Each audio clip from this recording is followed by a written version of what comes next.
Hello, everyone. Welcome to our fourth artist series. I am really excited to welcome Kathy Morris to this month's talk. And so many of you are familiar with Kathy. She is our wonderful staff potter, and we're really thrilled that she is with us. And if you haven't stopped in to see Kathy in the pottery studio, please do. She is lovely to visit with, and she has so much to show you in the pottery studio and the students' work out there. So please take a look out there. And with that, let's pass this over to Kathy. Kathy, tell us a bit about your background and how you became a potter. Well, first, I want to say thank you for those kind words, Maureen. That Aw. was very sweet. So interestingly enough, I grew up in New Jersey. I went to a very small Catholic girls' school, and we did not have any art classes. None. At that time period, we were being prepared to be teachers, Hmm. nurses, and housewives. That Hmm. was pretty much it. The idea of being an artist was just not on the agenda. Hmm. Um, and so I went off to college. I was majoring in psychology and took a weekend road trip with a friend through New Hampshire, which has always been one of my favorite places, and saw this little sign, pottery with an arrow. And so we said, let's just stop, and met Otto Haino, who is an internationally famous ceramic artist, and he has since passed, but he was a significant influence. I mean, he was just delightful. He took, like, we were there for hours. He showed us the kiln, and it was just really amazing. He helped me to buy my first wheel. And so immediately upon returning to school that semester, I changed my major to art, Oh, yeah. and so that's kind of how it all started. Wow. So how long did you study with him, you said? I didn't study with him. Oh, you just dropped in. I just dropped Wow. in and was so, it was a whole new thing for me. I mean, I had Yeah, never met a potter before. I'd never seen a potter work before, and I just thought, that's right. this is it. This is what I want to do. Wow. And so that Oh, that that was is kind of the cool. beginning of it. Yes. So if you Yeah, hadn't been just traveling through, you might not even be where you are now. that's correct. Oh my Absolutely. gosh. That is so Absolutely. so Yeah. so as you started learning your craft, what has become your um least favorite and most challenging part? Well, my least favorite is different from the most challenging. My Oh, my ooh, least okay. fa my least favorite part of the process is reclaiming clay. It's just it just is it's just physical labor that I would prefer not to have to do, especially at my age now.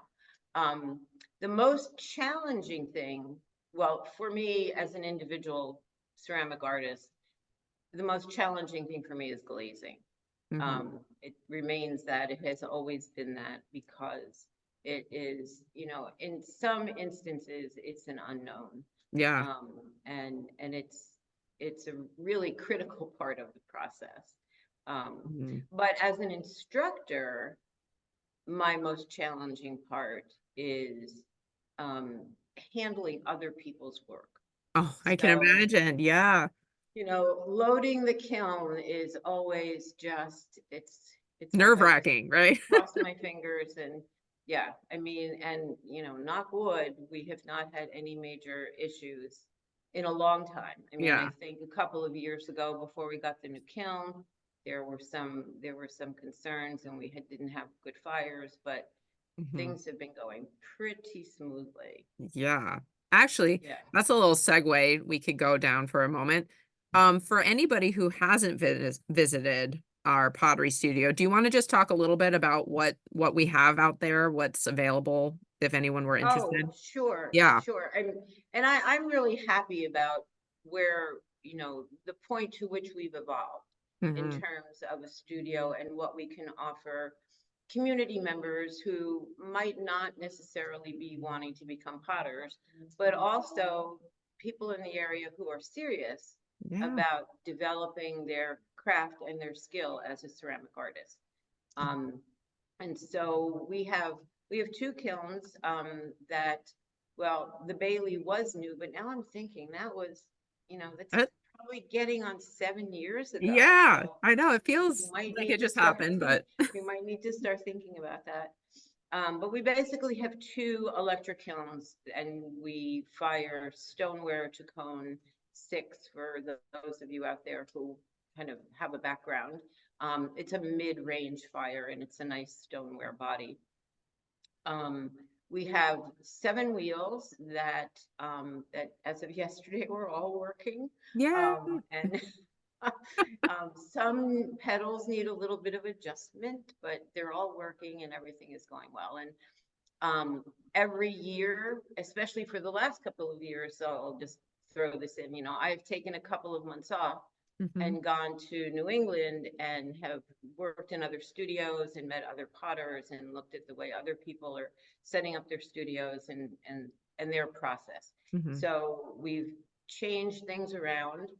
And again this year, and I think we finally have come to a point where it's a really comfortable place, It is. where there's enough Mhm. space between the wheels.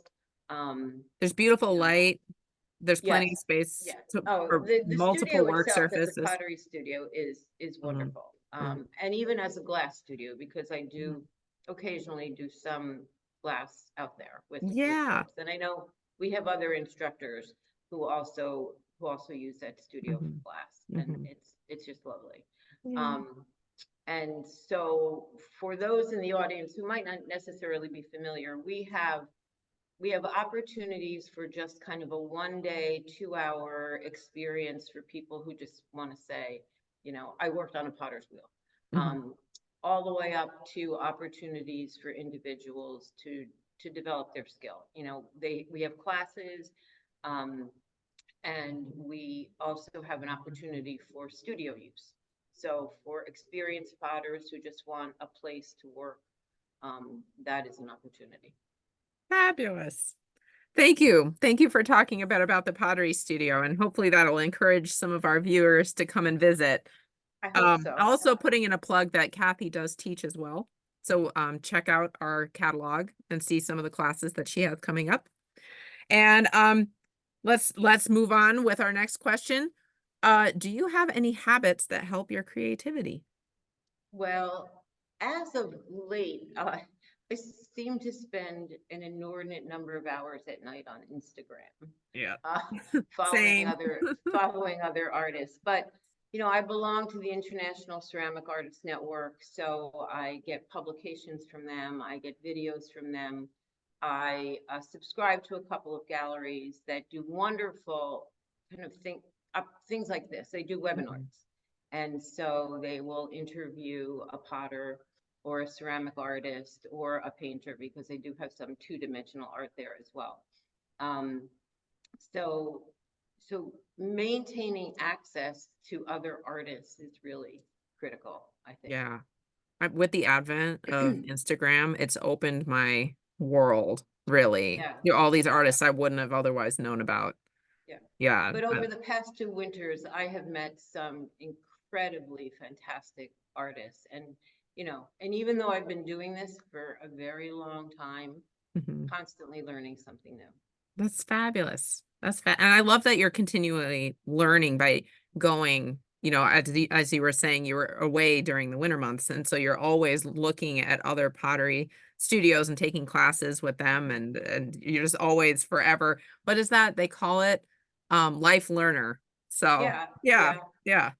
yeah. But the other part of that is kind of the validation part. Like when I walk into a studio that I was in this winter, and saw their processes Hmm. are so similar to what we're doing, Oh you know. yeah. And I just thought, we do that and we do that. Oh, And that's yes, and that's awesome. how we reclaim clay.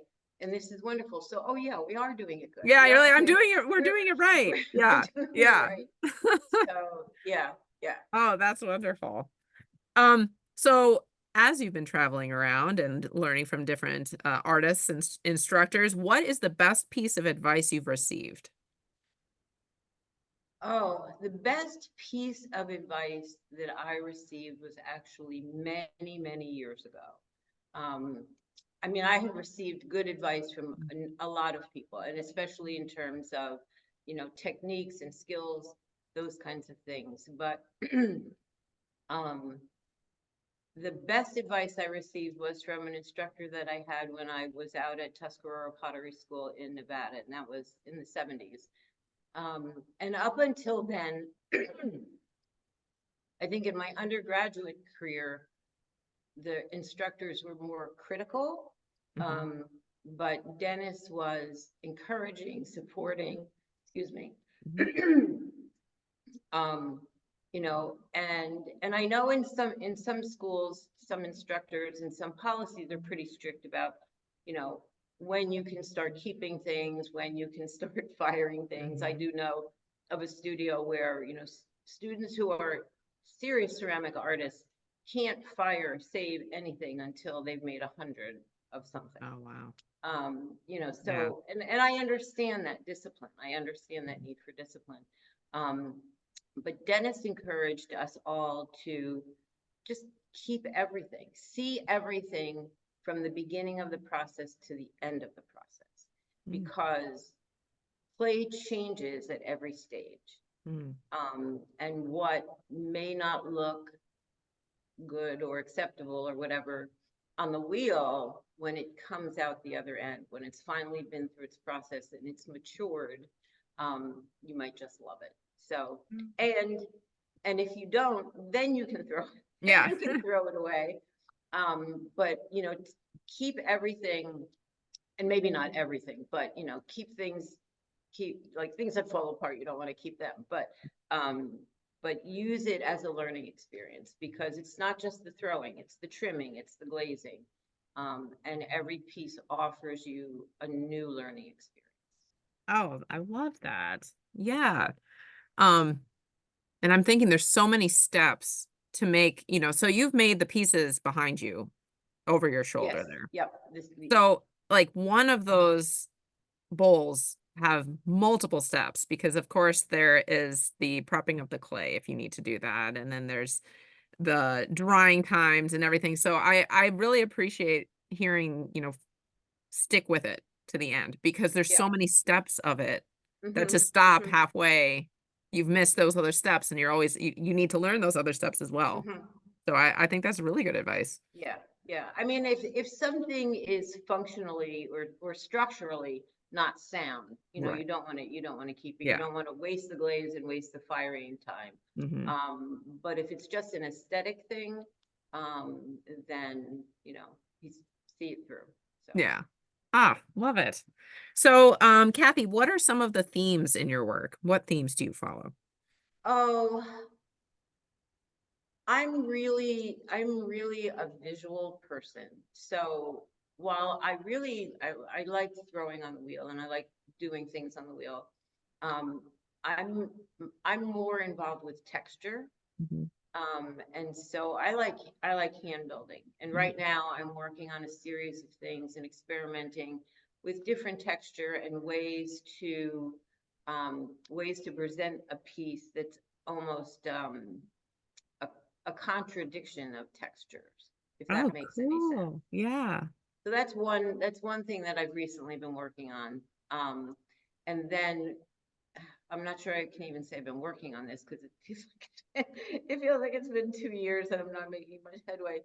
But I have this little theme of, it's more of a story, Mhm. about a fox and a crow. And Oh, cool. so I've been making some pieces, and when I when the story is complete, then I'll be able to present them. So Yeah. Oh, I can't wait. Two of my favorite animals. And there's that old fable with the crow and the grapes.